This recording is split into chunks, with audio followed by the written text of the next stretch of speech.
Bismillahirrahmanirrahim. Assalamualaikum warahmatullahi wabarakatuh. Selamat pagi teman-teman dan ibu guru sekalian. Izinkan saya memperkenalkan diri. Nama saya Anissa Nur Fadila sebagai host dan teman saya Noval Satya Dharma sebagai moderator dan Triani Mila Agustina sebagai presenter yang akan membahas tentang pengembangan diri. Selanjutnya saya serahkan kepada moderator.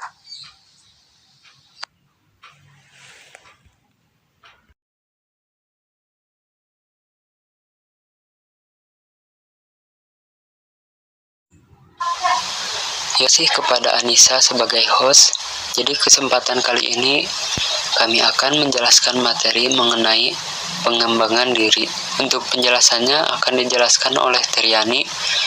Untuk Triani dipersilahkan.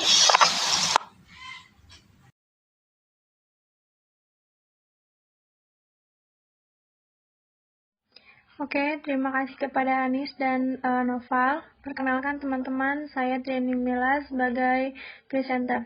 Untuk kali ini, saya akan membahas mengenai pengembangan diri.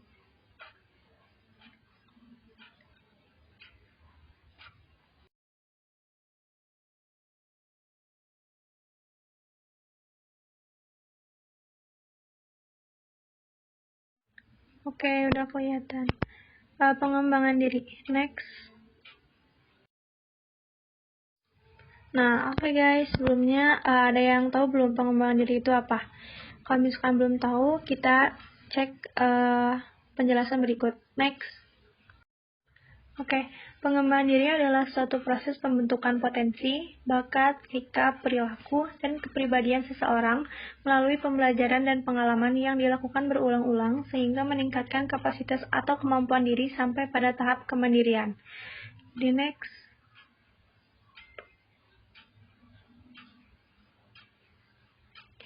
Pengembangan diri juga menjadi salah satu kegiatan konseling dan ekstrakurikuler yang bertujuan untuk memberikan kesempatan kepada siswa untuk mengembangkan dan mengekspresikan diri sesuai dengan bakat dan minat serta karakteristik.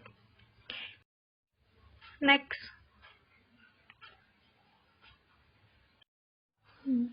Adapun kegiatan pengembangan diri dilaksanakan dalam bentuk upaya pelayanan konseling, kehidupan pribadi, sosial, dan juga pengembangan kreativitas kepribadian siswa.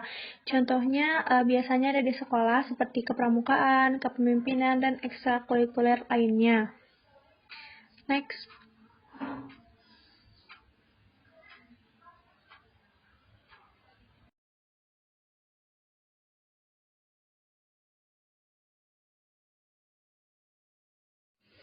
Oke, tujuan pengembangan diri. Next.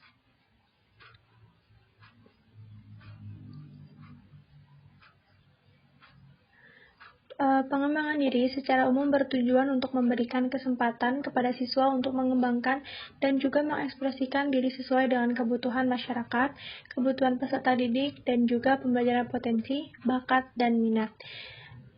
Next.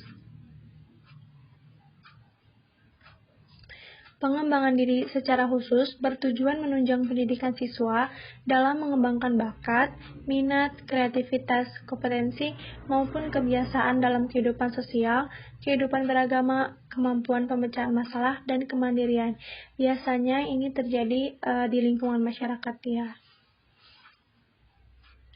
Next. Oke, fungsi pengembangan diri. Apa sih fungsi dari pengembangan diri itu buat apa gitu? Fungsi dilaksanakannya pengembangan diri adalah mengembangkan potensi siswa dalam mengasah kemampuan serta kompetensinya yang merujuk pada bakat, minat, dan kemampuan siswa berinteraksi dengan orang lain di lingkungan sekitarnya. Adapun untuk memacu siswa untuk menjadi lebih terampil dalam mengasah keahlian yang telah ada pada dirinya. Misalkan seperti kita memiliki bakat menggambar. Nah itulah salah satu hal yang harus diasah oleh kita sendiri gitu guys. Next. Bentuk pelaksanaan pengembangan diri. Upaya bentuk pelaksanaan pengembangan diri yaitu pembentukan watak dan kepribadian siswa yang dilakukan melalui kegiatan pelayanan konseling berkenaan dengan masalah pribadi dan kehidupan sosial, kegiatan belajar, serta kegiatan ekstrakurikuler biasanya terjadi di sekolah. Yang kedua adalah kegiatan pengembangan diri meliputi kegiatan terprogram, contohnya layanan konseling dan ekstrakurikuler. Kegiatan tidak terprogram, contohnya dilaksanakan secara langsung oleh pendidik di sekolah yang diikuti oleh siswa secara rutin. Biasanya dalam pembelajaran sehari-hari.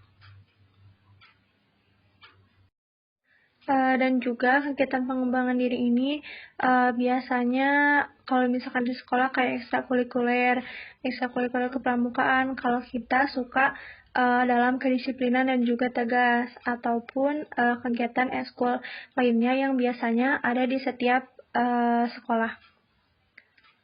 Next.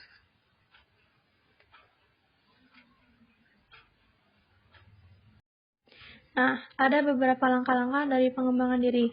Yang pertama adalah percaya diri. Kenapa sih percaya diri? Karena percaya diri adalah salah satu kunci agar kita lebih leluasa untuk mengembangkan diri kita, lebih kayak gimana ya? Lebih puas dari hasil bakat kita sendiri kayak gitu. Yang kedua adalah belajar dari pengalaman. Contohnya kayak kita mempunyai masa lalu yang bermasalah atau apa, kita jadikan sebagai pengalaman itu. Next. Yang ketiga adalah menghargai waktu. Kenapa kita harus menghargai waktu? Karena waktu adalah kesempatan kita untuk kita bisa mengembangkan diri kita, mengembangkan bakat kita, mengembangkan minat kita juga. Waktu itu memang sangat perlu bagi kita karena proses kita juga untuk pengembangan diri lebih baik itu membutuhkan waktu yang cukup gitu guys. Yang keempat yaitu menghargai diri sendiri. Nah, sebelum kita menghargai orang lain, sebaiknya kita menghargai diri sendiri. Karena apa?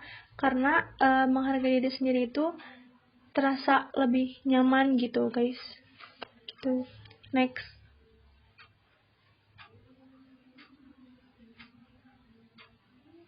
Nah, yang kelima, menghargai orang lain. Seperti yang tadi sudah dijelaskan, bahwa sebelum kita menghargai orang lain, kita sebelumnya harus menghargai diri sendiri. Nah, jika kita ingin dihargai oleh orang lain, maka kita harus menghargai diri kita sendiri dulu. Yang keenam yaitu adanya dorongan untuk berprestasi. Kita harus mempunyai semangat untuk bisa mempunyai prestasi. Gitu guys, next.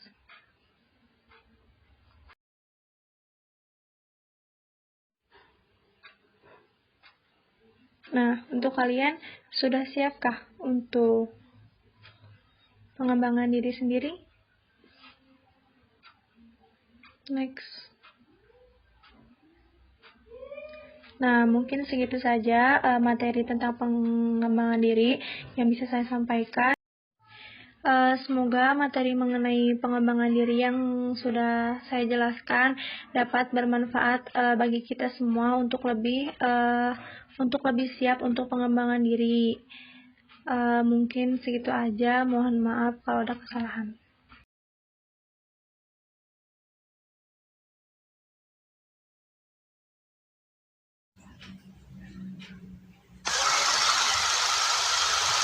Baik, Triani, terima kasih penjelasannya. Untuk teman-teman, apakah ada yang dipertanyakan?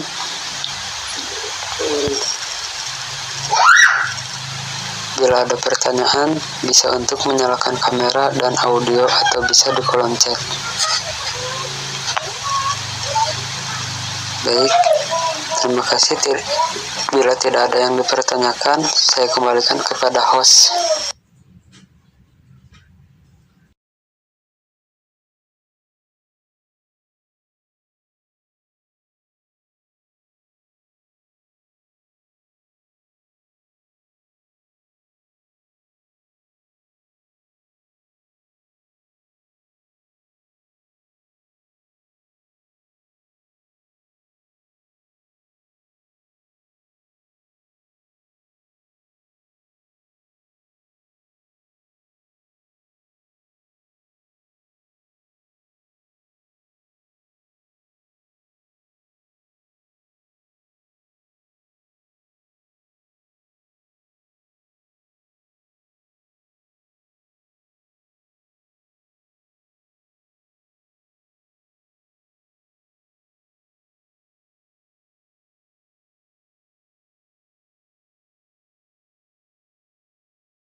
Alhamdulillahirrabbilalamin. Saya ucapkan terima kasih kepada Ibu, Bapak, Guru, dan teman-teman yang sudah menghadiri webinar dengan judul pengembangan diri yang dibawakan oleh Mila.